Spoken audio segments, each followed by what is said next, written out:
স্থানীয় সূত্রে জানা গিয়েছে, দিন কয়েক আগে গাইঘাটা থানার বকচড়া এলাকার একটি ঝামেলা হয়। সেই ঝামেলাকে কেন্দ্র করে মঙ্গলবার রাতে শূন্যে গুলি চালানোর অভিযোগ উঠল কয়েকজন দুষ্কৃতীদের বিরুদ্ধে। স্থানীয়দের দাবি, গুলি চালানোর আগে কয়েকজন ওই এলাকায় ঘোরাঘুরি করছিল। পরবর্তীতে 3 থেকে 4 জন সানি নামের এক যুবককে মারধর করে। ঠেকাতে গেলে গৌতম নামে এক যুবক বন্দুক বের করে গুলি চালায়। 1 রাউন্ড গুলি চলে বলে দাবি স্থানীয়দের।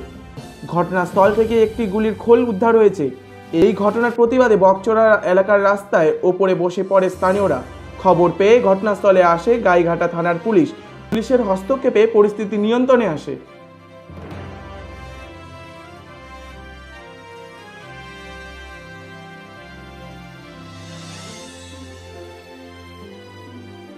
আমরা সবাই গাড়ির মধ্যে শুয়ে পড়ে গান শুনছিলাম।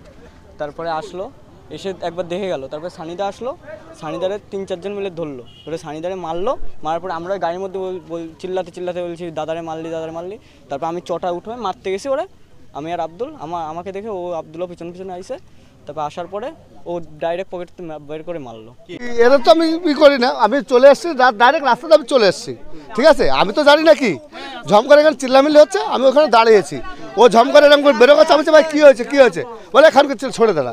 আমি তো কাউকে জানি না, আমি চিনিও না। ঠিক আছে, আমি যাচ্ছি এইদিকে। ঠিক আছে, ও ঝম করে গেছে এখানকে তোকে মেরে দেবো। আমি ভাই আমি তো জানি না কে তোমরা। ঠিক আছে, আমি চিনি না। ও আমাকে ঠিক আছে মেশিন বের করছে। আমি ঝম করে বললাম ভাই তোরা তো যাপাস কর। আমি চলে গেলাম, আমি ঝম করে ট্রেনে চলে গেছি। ওরা আমার পিছন আমার চলে যাচ্ছে। আমি 40 মাইল অবধি গেলাম। আমি যদি টপকাতে পারি নাকি, আমি ঝম করে এক বাড়িতে কেটে গেছি। ডাইরেক্ট বন্দুক ডেকেছে, আমাকে বলছে গুলি করে মেরে দেবে। আমি ভাই আমি তো চিনি। হঠাৎ আমরা গোলদাবাড়ির মোড়ে ছিলাম, হঠাৎ আওয়াজ শুনলাম।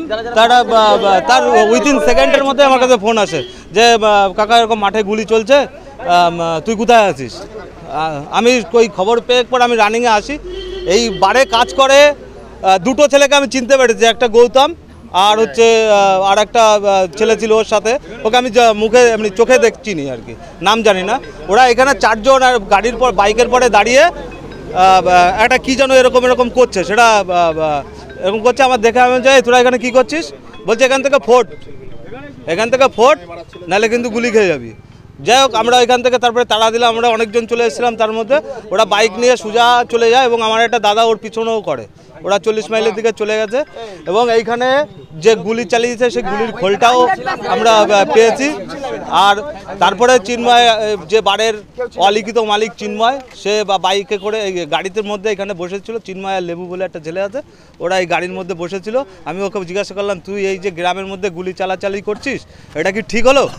বলছে কে করেছে মনে হচ্ছে ও কিছু জানে না, সেরকম একটা ব্যাপার। যাই হোক, আমরা যেহেতু প্রশাসনের উপর আমাদের দৃঢ় বিশ্বাস, আশা করি এর সুফল হবে। নালে আমরা এই বার কিভাবে চলে সেটা আমরা গ্রামবাসী হিসাবে দেখে নেব। Bureau report, royal Bangla TV. সমবায়িকা, স্বপ্ন পূরণে অঙ্গীকারবদ্ধ। সহজ উপায়ে আপনার ঘরের স্বপ্ন পূরণ করুন সমবায়িকার হাত ধরে, কিস্তিতে এবং অগ্রিম বুকিং এর মাধ্যমে। সমবায়িকা, 3 বাত্তি মোড়, শিলিগুড়ি। আজই কল করুন 7601829172 এই নাম্বারে। এছাড়াও কল করতে পারেন 8617037678 এই নাম্বারে।